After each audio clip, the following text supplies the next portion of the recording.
Welcome back, Michelle. It's great to see you. Hey Dan, how are you?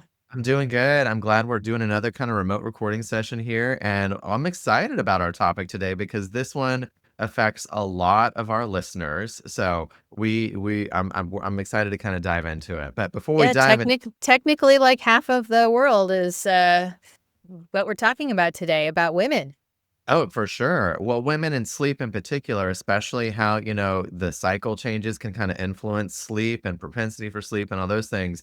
But also, like historically, a lot of the research on sleep has been predominantly done on men, which we already know it's a different story for women. So I'm excited for us to kind of take a little bit of a deeper dive into that. And so we do know that sleep issues, they're twice as often occurring in women than in men, and yet, men have kind of historically been the focus of some of this research. And what's also kind of really interesting is that, while young women kind of typically sleep a little bit more soundly than men their age, this changes really significantly with reproductive milestones and aging. And we're going to dive into our specifically for our perimenopause and our menopause kind of audience later, because there are some real solid pieces of information to take a note of from a sleep perspective. So, and that's definitely kind of this idea here is that sleep is not static, it's always changing, and it's influenced by hormones, it's influenced by life stages. And so, maybe, Michelle, why don't you kind of tell us a little bit more about what sleep looks like from the reproductive years, from menarche to kind of pregnancy? Yeah, so when people are younger, so before puberty, boys and girls actually sleep about the same. So it's not necessarily about how you are in the biology side. It's around that puberty time when the hormones just go completely separate. So you are looking at the hormone changes when you're in a menstrual cycle. There are hormones that make you more sleepy. There's ones that give you more energy. So let's talk about the testosterone, which is the main male hormone. That's generally like a go, go, go energy, as much as you can. It don't sleep because it's not going to build you up anymore to do the sleeping. Now, with the cycle of testosterone in women, okay, it generally stays pretty low all of the time. Okay. It's not that much higher, but what you're seeing is the fluctuations between estrogen and progesterone. So, progesterone, if you got to choose the two, progesterone is your sleepy chemical. So, as someone goes through ovulation, the progesterone goes really sky high. If you end up being pregnant, then it takes off exponentially. But progesterone is what's going up as the menstrual cycle goes. So that's where people think that women sleep more hours. So they get more sleepy. And I would say as that progesterone has gone down at the menstrual cycle period on day 0, the primary symptom women are going to have is insomnia. And leading up to that, as their ovulation is like the highest it's going to be, and as it goes down to there, they're going to have more sleep disturbance. In addition, during PMS, not just with the brain and hormones, there might be pain, there might be achiness, there might be these different mood swings that go along with it that all can lead into insomnia, particularly if you're predisposed to the hyperarousal where your brain is just awake. So there's a variety of sleep conditions. And what we've talked about, Dan, before is that sometimes we don't understand how our bodies are working on the back end. And so we think that our consciousness and our thoughts and our behaviors that go in the day are running the show. And during a women's reproductive era, that is just not the case. And there can be good nights where you have great sleep and you did everything wrong. And then there's nights that you do everything right and you can have bad sleep because of these hormonal fluctuations. Mhm. And that brings up to like this specific condition of a condition where the ovaries make more testosterone. And this is an often overlooked condition, but it's called polycystic ovarian syndrome. It's changed names over through the years, but basically it's where approximately 40% of women are going to have sleep disordered breathing at a younger age. Women are protected against sleep apnea, but now all of a sudden, because they have the extra testosterone, which increases the sleep apnea, we're going to have more sleep problems. But they're going to see their doctors about excess hair or ovulation cycles or feeling hot all the time or the fact that they can't sleep. But in particular, because we're in a lab test society, they actually may just start having insulin resistance or other kind of hormonal and endocrine imbalance that people go down a big rabbit hole of, you know, problems with insulin resistance and then going on medication or weight gain and going on medication.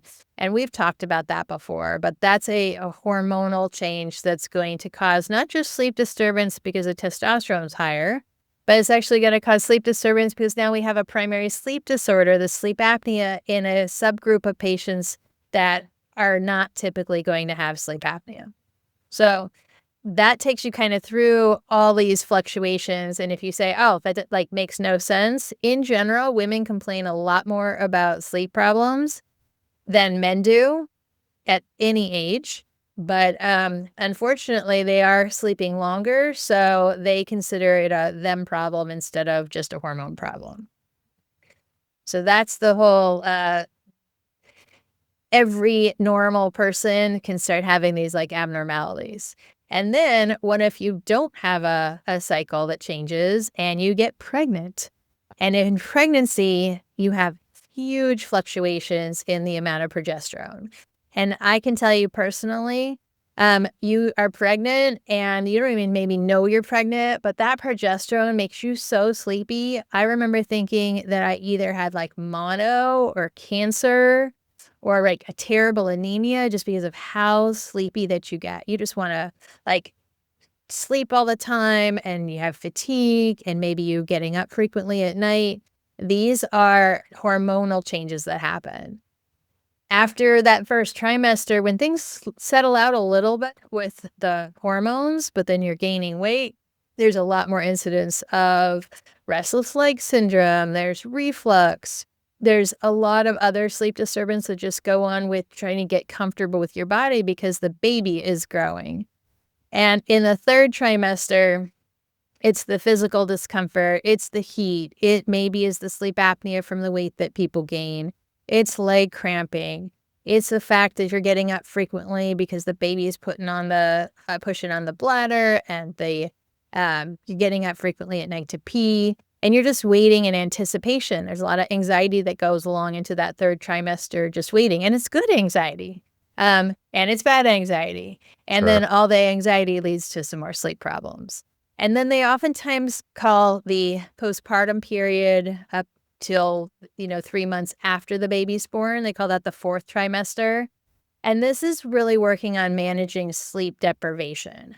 Hormones are shut down. So you're generally not ovulating, so you're not having the fluctuations where you could say, "Oh, this week was good and then the next week was like bad and there's no fluctuations with that and you're kind of going into when am I going to be back to normal? And we don't know what that normal is for a little bit.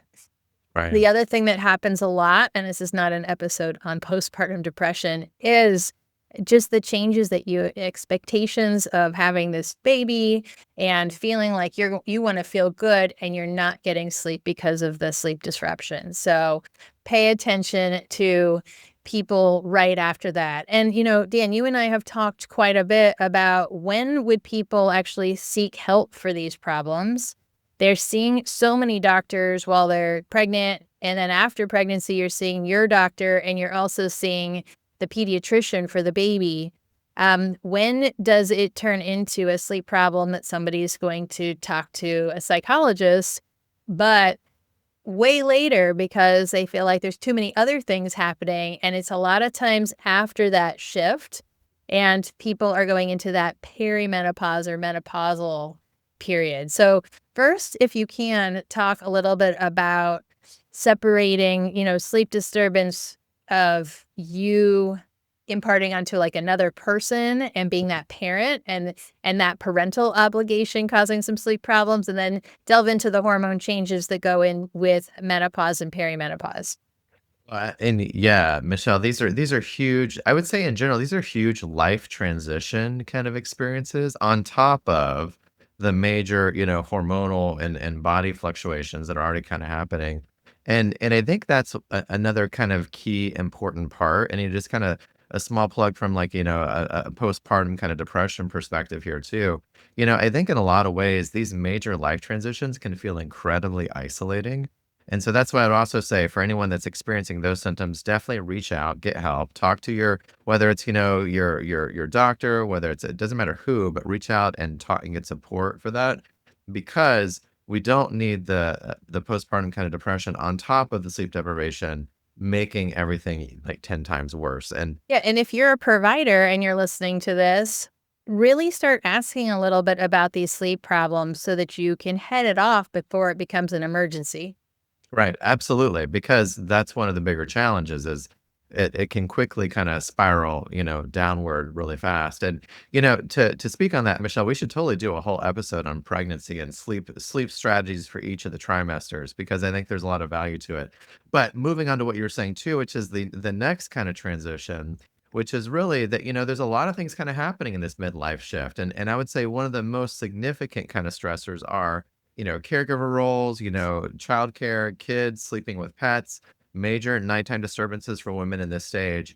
But what I think is also really important too is this kind of perimenopause, kind of menopause kind of piece, which is where a lot of times, the hormone fluctuations that you might be experiencing, they might not be detectable from a lab kind of perspective, but you are sensing and feeling definitely fluctuations there. Michelle, can you talk a little bit more about what even these perimenopause, like, fluctuations can start to feel like?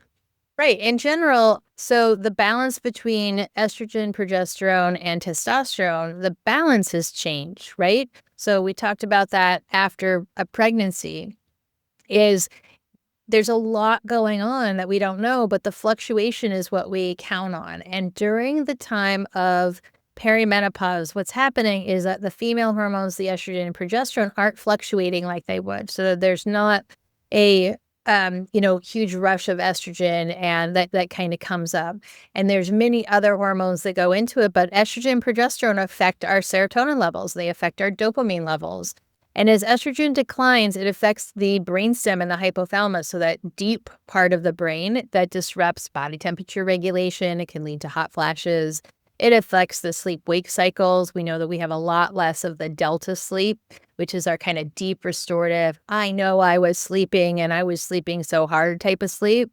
And the lower progesterone levels means that we're losing our natural sedating and anti-anxiety benefits. And because it's not the postpartum period when we have to balance that with oxytocin and the endorphins that go along with the post-pregnancy period, we are feeling generally a little bit more sad and a little bit more fatigued. And it doesn't pretend well for our sleep, particularly if we don't have good habits set up during the day that can try and help us alert our sleep.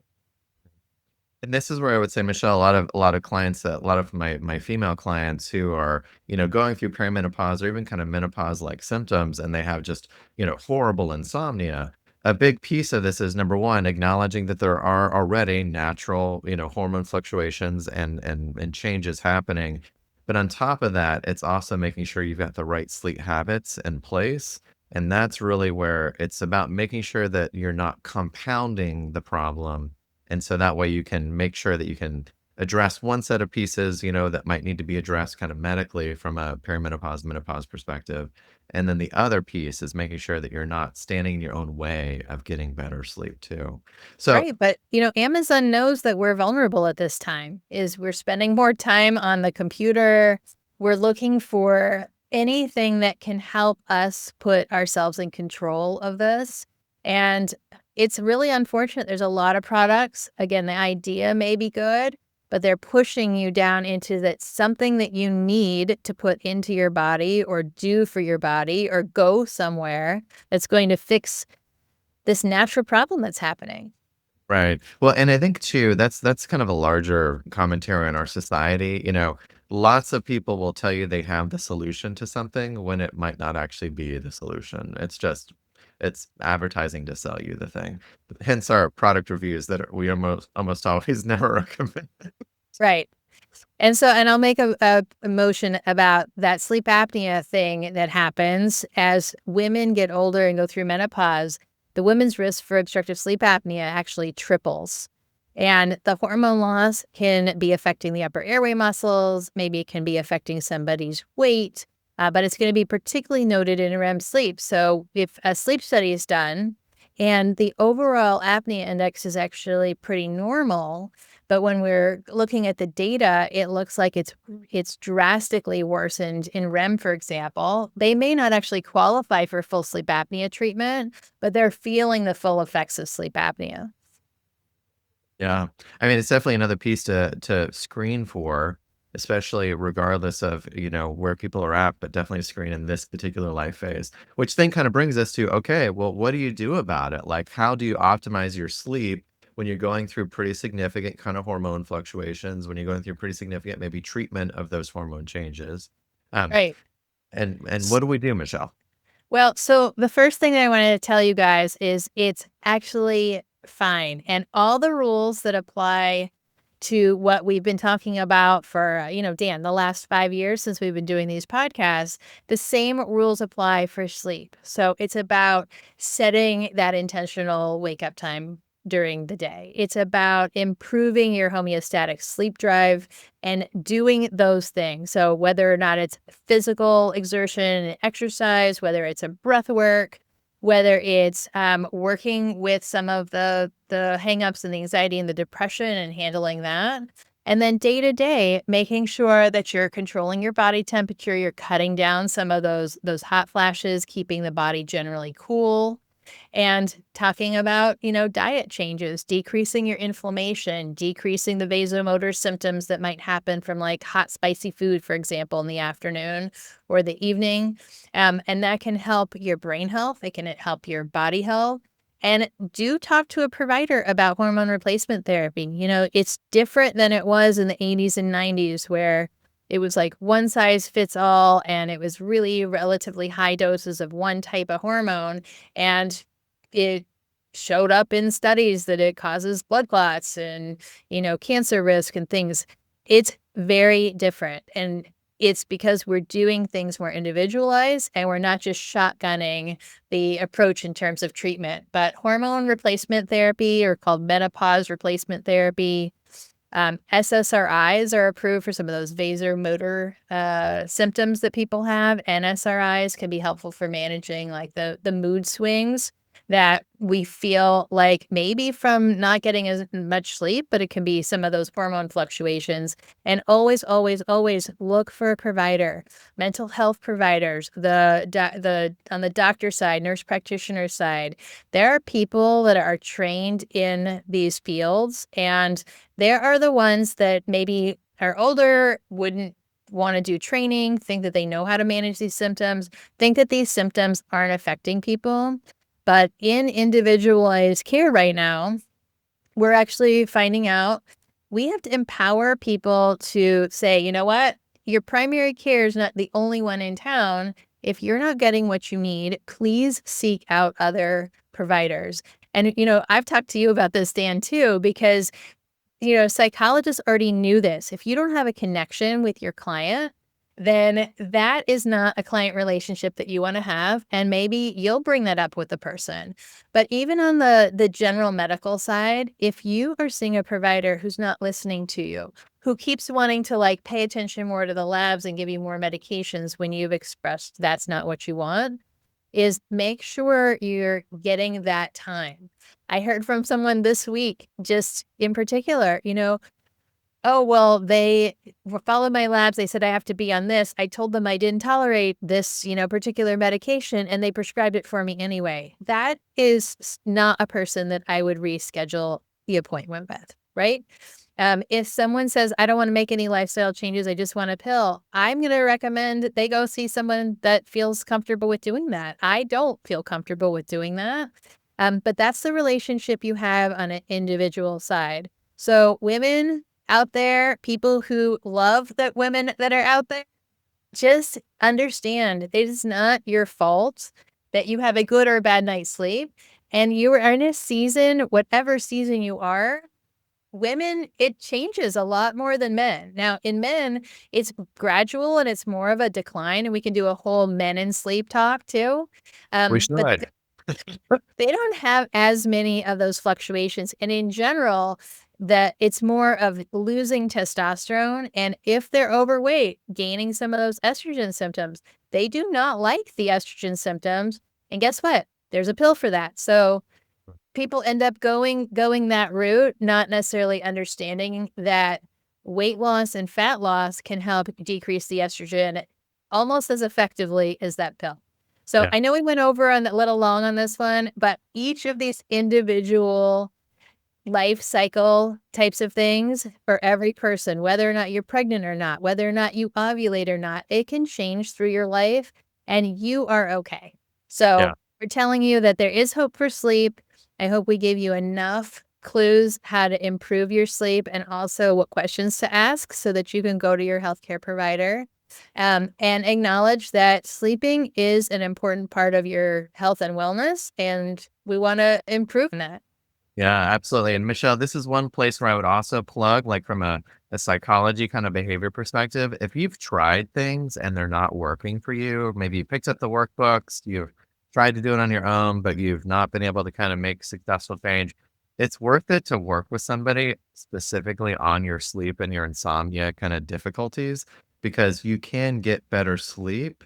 The challenge is making sure that it's applied to your specific conditions and situations, and that's where, I mean, you and I both stress this. You can't highlight even more how important it is to know how it applies to you individually, and that's what really matters. So, all right. Well, until next time, Sleep Nation, looking forward to seeing you then. All right. Have a great week.